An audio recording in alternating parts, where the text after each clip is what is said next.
Bonjour à toutes, bonjour à tous. Moi, c'est Dimitri de BookWidgets et aujourd'hui, je vous présente les intégrations ou l'intégration des simulations STEM de fait dans BookWidgets. Pour ceux qui ne connaissent pas encore BookWidgets, peut-être que vous connaissez FET et pas encore BookWidgets. Je vous le présente en 1 ou 2 minutes. En gros, c'est un outil de création d'exercices numériques et vous voyez ici les 4 piliers. On propose tout ce qu'il vous faut pour créer des exercices numériques, que vous voulez créer des quiz, des feuilles de travail, des quiz, des mots croisés. Tout ça, vous trouverez dans notre bibliothèque d'activités avec plus de 40 modèles d'exercices. BookWidget s'intègre dans différentes plateformes numériques. Ça va vous faciliter la vie, hein, l'intégration dans des plateformes comme Teams, Google Classroom, Smart School, Moodle, It's Learning pour en nommer que certains. Et inversement, on peut aussi intégrer d'autres applications dans BookWidget. C'est ce qu'on va voir aujourd'hui avec cette intégration de fait. Puis, je ne vais pas trop en parler aujourd'hui, mais vous pouvez suivre les élèves en direct au moment où ils travaillent sur leurs exercices. Vous pouvez suivre la progression en live et par après, vous aurez les réponses des élèves dans un tableau de bord où vous pouvez corriger de manière efficace et leur envoyer votre feedback. Ça, c'est BookWidgets. Qu'est-ce que FET? FET, c'est un outil de simulation interactive et en fait, c'est créé par une organisation à but non lucratif de l'Université de Colorado à Boulder. Euh, ça permet de créer des simulations en maths et en sciences pour tous les apprenants. On a depuis quelques semaines, donc cette intégration de fait dans BookWidget, c'est une vraie collaboration avec leur équipe. Et donc j'ai quelques informations supplémentaires qui m'ont demandé de préciser. Tout d'abord, c'est gratuit, hein. Vous pouvez faire toutes les simulations gratuitement sur leur site si vous cliquez ici sur le logo, parce que vous allez obtenir la présentation par après. Mais vous trouverez le site et l'intégration dans BookWidgets fait partie également de la licence BookWidgets sans coût supplémentaire.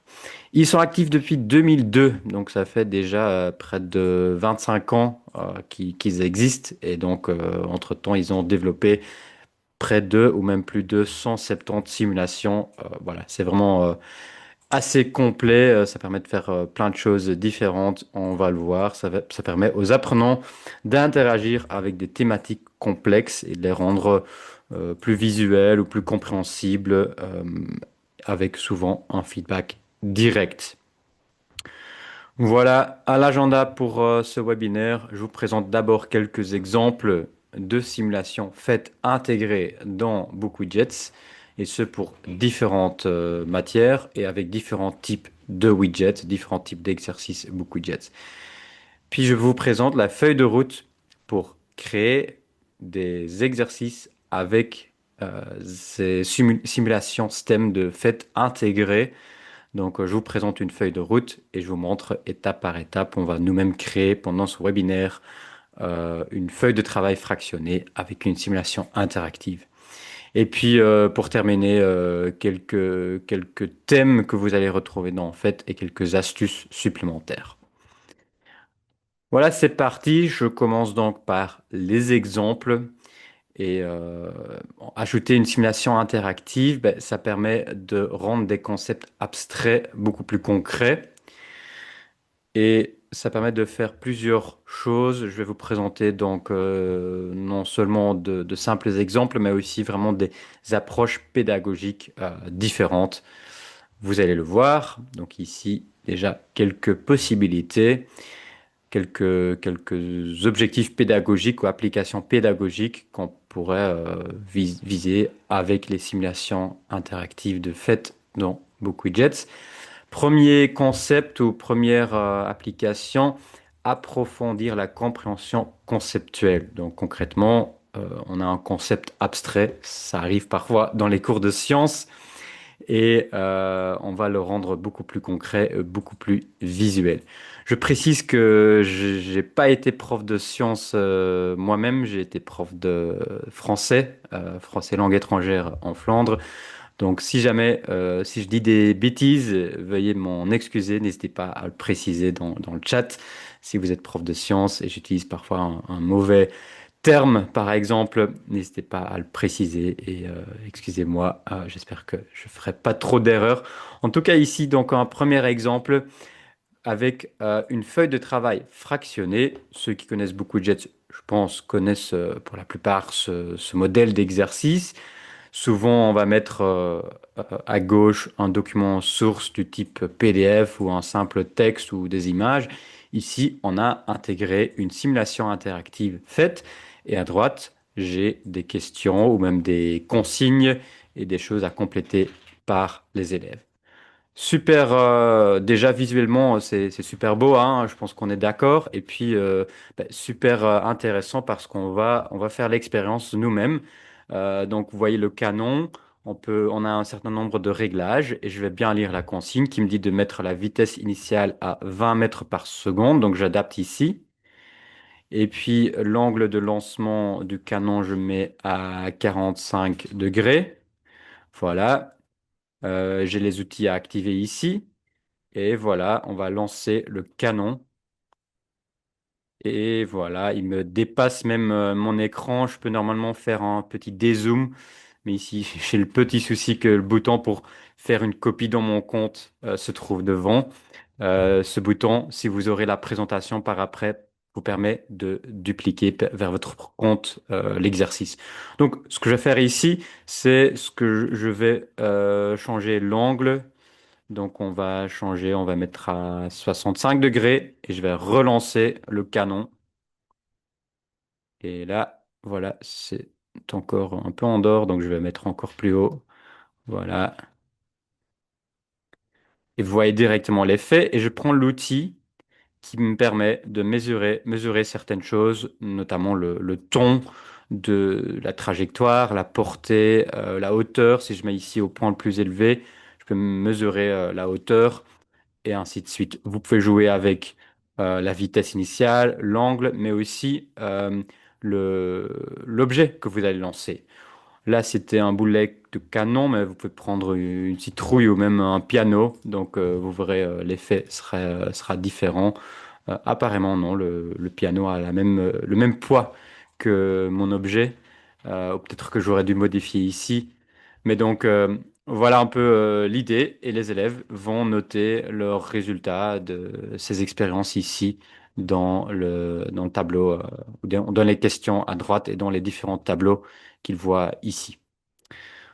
Premier exemple, ça me rend les choses déjà beaucoup plus concrètes.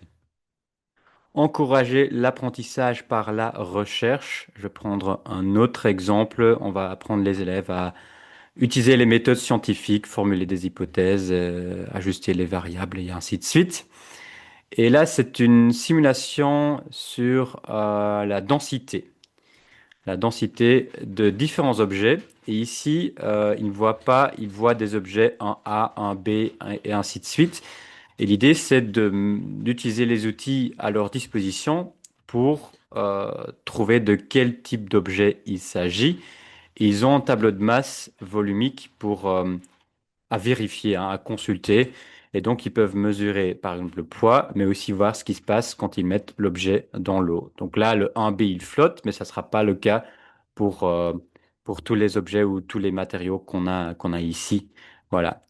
Donc, voilà, en fonction de leurs essais, encore une fois, ils vont compléter le tableau et ils vont, à la fin, à l'aide du tableau qu'ils ont ici au milieu, deviner que l'objet 1A, par exemple, c'est du bois. Je ne sais pas si c'est correct, à vous de vérifier. Je me souviens que le dernier, c'était l'eau, parce que vous voyez que euh, il flotte dans l'eau, donc ça c'est l'eau même.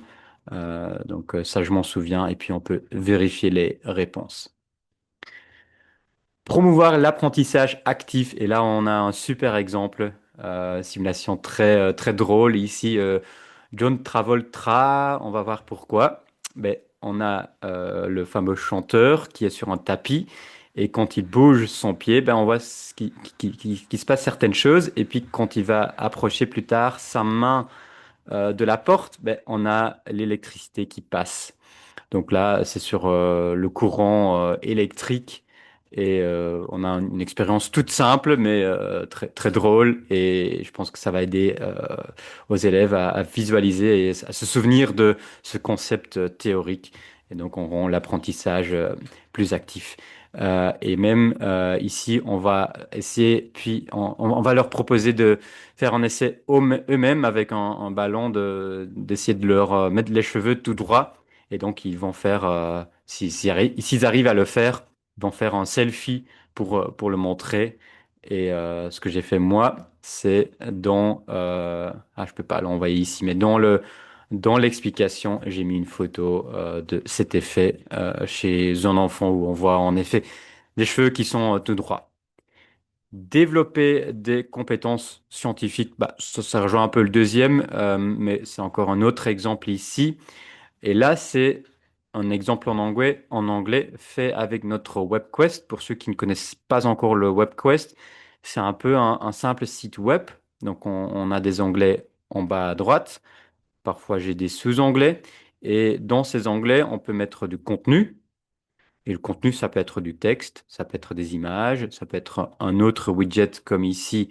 On a le widget, le tableau mental. Et puis, bien sûr, on peut aussi faire des simulations.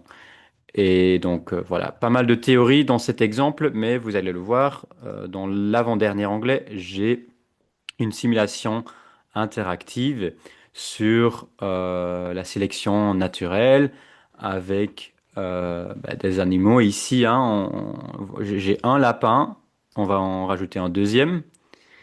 Et puis on va voir ce qui se passe. Plus le temps passe, normalement, plus on va avoir de lapins. Et puis on peut jouer avec certaines variables comme la météo, comme on va limiter la quantité de nourriture à leur disposition. Peut-être qu'il y a à un moment donné des loups qui vont passer. Donc là, il y en a un peu moins. Et puis on peut jouer avec les facteurs génétiques, hein, donc des mutations qui sont soit dominantes ou pas. Et donc on va voir ce qui se passe en fonction de ces données-là. Voilà, là j'ai un premier lapin brun et je vais en avoir beaucoup plus si le temps passe. Et j'ai un graphique en bas qui me montre toute cette évolution. Voilà. Donc là, j'ai une expérience qui serait difficile à simuler ou à faire en réalité. Donc là, encore une fois, l'intérêt d'une simulation interactive. Autres applications pédagogiques, ben, on peut différencier avec beaucoup de jets et on peut le faire aussi en intégrant les simulations interactives de fait. Ici, on a un planificateur. Et le planificateur, c'est un parcours d'apprentissage, mais qui permet aussi de différencier. Et ici, c'est sur le calcul d'une superficie. Et d'abord, j'ai un quiz avec quelques questions d'introduction. Voilà. Bon, c'est tout en anglais, mais vous comprenez le principe, hein. Les élèves vont apprendre certains concepts et voilà, là, je me suis trompé, j'ai tout de suite le feedback. Et donc, après ce premier quiz d'introduction, je retourne à ce planificateur et là, je prends la deuxième activité de la liste qui est une simulation interactive faite. Et ici, voilà, on va choisir le niveau. Je vais commencer par le niveau 1. Donc, l'objectif, c'est de créer une surface de 18 éléments, hein, c'est des carrés. Donc, 18. Donc là, je suis à 16, si j'ai bien compté. Et donc là, normalement, c'est 18. On va vérifier. Et en effet, c'est correct. Donc voilà, ce n'est qu'un exemple, hein. Il y a d'autres possibilités avec ce planificateur. Vous créez un parcours d'apprentissage et éventuellement il vous permet de différencier grâce aux activités de différents niveaux. Autre application pédagogique, c'est rendre les erreurs visibles et les corriger. Et c'est très concret quand on fait un circuit électrique. Et Ici, j'ai un exemple créé par un de nos ambassadeurs, Alain Doutre-le-Pont. Donc là, j'ai à gauche l'outil fait. Donc je suis encore une fois dans une feuille de travail fractionnée. J'ai l'outil fait à gauche qui me permet de construire un circuit.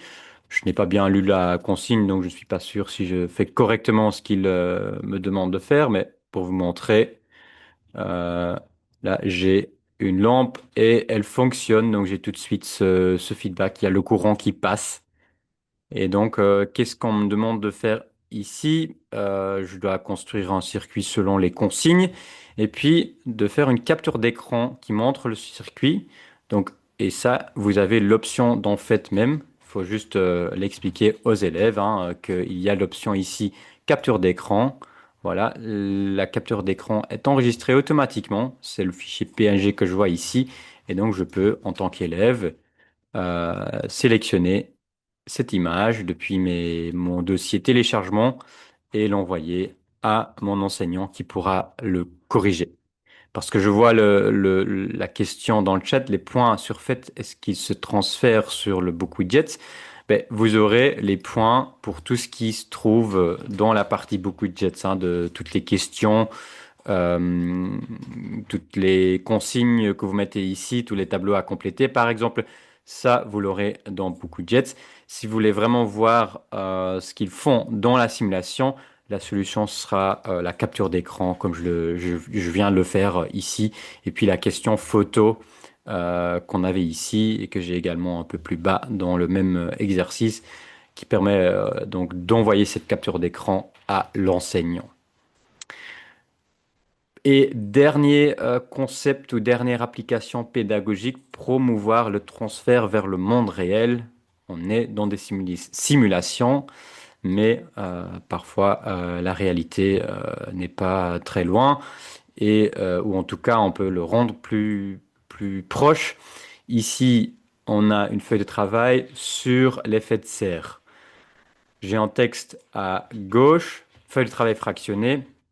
Et ça a été construit avec euh, notre nouvelle méthode, disons, hein, le quiz multimédia structuré, c'est-à-dire que j'ai un document source à gauche, j'ai des questions à droite, et quand je clique sur la flèche, j'ai un autre document source à gauche et j'ai d'autres questions à droite. Bon, ici, l'effet de serre, on va démarrer la lumière du soleil. Il y a même une petite musique qui s'active, mais on peut toujours couper le son ici en bas. Et on voit la température qui augmente, qui augmente, qui augmente. Et puis on peut changer la concentration de gaz à effet de serre. Et on voit tout de suite l'effet sur la température. Voilà, on peut ici enlever le nuage. On va encore voir un autre effet sur la température. Donc voilà encore une simulation et ah oui, on a ici quelque part, je l'ai vu, mais j'ai oublié où ça se trouve exactement. On peut voir la température moyenne de certaines périodes de l'histoire. Ah, justement, ici, quand je clique sur le calendrier, je peux revenir à l'ère de glace, à 1950 et à 2020, et on voit tout de suite ce qui se passe. Et on va demander aux élèves de noter les données ici. Voilà. Et puis question ou page 3 avec une question ouverte et ainsi de suite. Donc ça c'est également l'occasion de vous montrer le quiz multimédia structuré. Voilà quelques exemples. J'espère que ça vous a inspiré à travailler avec et c'est justement ce qu'on va faire. Je vais créer une feuille de travail et puis je vais vous montrer comment intégrer donc faites dans BookWidget et j'espère que ça vous invitera à l'essayer par vous-même. Trois étapes, toutes simples. On va choisir le type de widget, puis on va choisir la ressource qu'on peut mettre dans la partie ressources, ou bien on va travailler avec du texte riche, je vais y revenir. Et on a ensuite quelques dernières petites configurations au niveau de la simulation. Et on est prêt. Cela dit, il faut toujours créer ces questions dans BookWidgets même. Mais au niveau de l'intégration même, ben, il n'y a que ces trois petites étapes-là. Vous allez le voir, c'est très simple, très efficace. Au niveau du choix du widget, vous l'avez vu dans l'exemple, je pense que dans beaucoup de cas, ce qui fonctionne le mieux, c'est la feuille de travail fractionnée. On met la simulation interactive à gauche et on met les questions à droite, donc à côté. Les élèves peuvent travailler sur la simulation et répondre en même temps. Autre exemple ou autre possibilité, c'est le WebQuest, parce qu'on peut avoir plein de contenus, du texte, des images, des vidéos, et puis insérer une simulation interactive. Mais là, vous n'aurez pas directement les questions dans la WebQuest. Donc, ça dépend un peu de comment vous voulez travailler. Vous avez également vu le planificateur et une autre possibilité, c'était pas dans les exemples, mais c'est l'image à zone réactive. Comme j'ai dit, je pense que la plupart du temps, vous allez travailler avec la feuille de travail fractionnée, donc c'est ce que je vais faire également aujourd'hui. Et puis, vous avez deux méthodes, peu importe le type de widget que vous utilisez, vous avez deux méthodes pour intégrer euh, une simulation. C'est soit via le texte riche, soit via l'onglet ressources. Je vais vous montrer les deux. Je vais commencer par le deuxième. Et la dernière étape, bien sûr, choisir et configurer sa simulation. Mais je vais vous le montrer dans Book Widgets. Même, j'ai quelque part mon compte. Est-ce que... Non, voilà, ici, je suis connecté à Book Widgets en tant qu'enseignant. Vous le savez, tout ce que je vous montre, je le fais depuis le site web de Book Widgets, mais vous pouvez le faire tout aussi bien à l'intérieur de Smart School, de Google Classroom, de Teams et d'autres plateformes dans lesquelles on est intégré. Je le montre ici depuis le site web. Et j'espère que vous le savez, entre-temps, on a les widgets récents ici sur la page d'accueil. Donc ça veut dire les widgets que vous avez modifiés ou créés récemment. Et j'ai déjà préparé un petit quelque chose sur le principe du levier. Ok, le principe du levier. Qu'est-ce que j'ai déjà préparé? Ben, j'ai créé une feuille de travail fractionnée.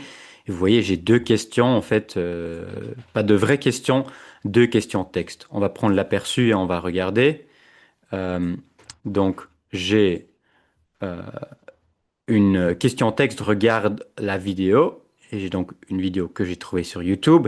Et puis, simulation interactive, utiliser la simulation interactive à gauche pour répondre aux questions suivantes. Mais il n'y a pas encore la simulation, il n'y a pas encore les questions parce que je vais créer tout ça avec vous. Donc, je vais aller sur ressources et je vais ajouter une ressource. C'est ici qu'on va pouvoir insérer dans une feuille de travail fractionnée notre simulation STEM de fait. Dans la liste ici, vous ne voyez pas cette proposition. Donc, qu'est-ce qu'il va falloir choisir? C'est intégration web parce que fait, c'est une solution qui est entièrement web. Hein, il n'y a pas d'application à installer, donc d'où le choix intégration web. Et on va sélectionner ici, non pas un widget, mais une simulation STEM. Le libellé, il sert à quoi? Ben, si vous avez plusieurs ressources, vous mettez un libellé.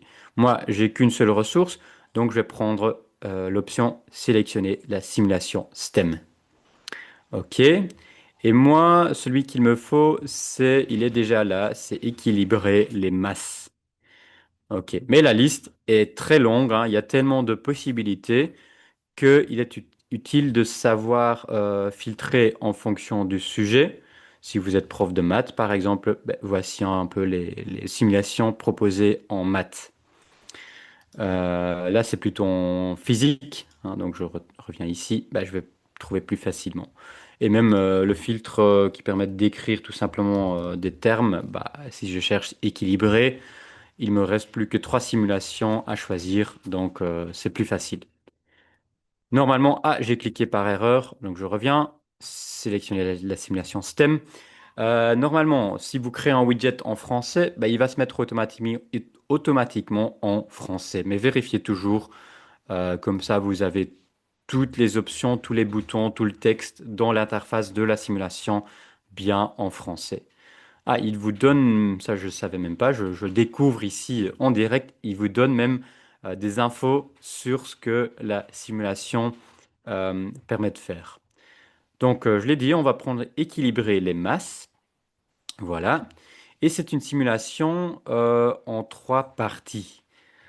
Vous voyez, quand les élèves vont sur cette simulation, ils ont trois options. Ils ont intro, tester les équilibres et jeu. Je peux vous le montrer. Je l'enregistre tel quel et je prends l'aperçu. Et quand les élèves regardent la simulation, ils doivent cliquer sur l'une des trois euh, possibilités. On peut, si on se dit, tiens, je veux qu'il tombe par défaut sur l'intro, ben on peut modifier, on peut configurer.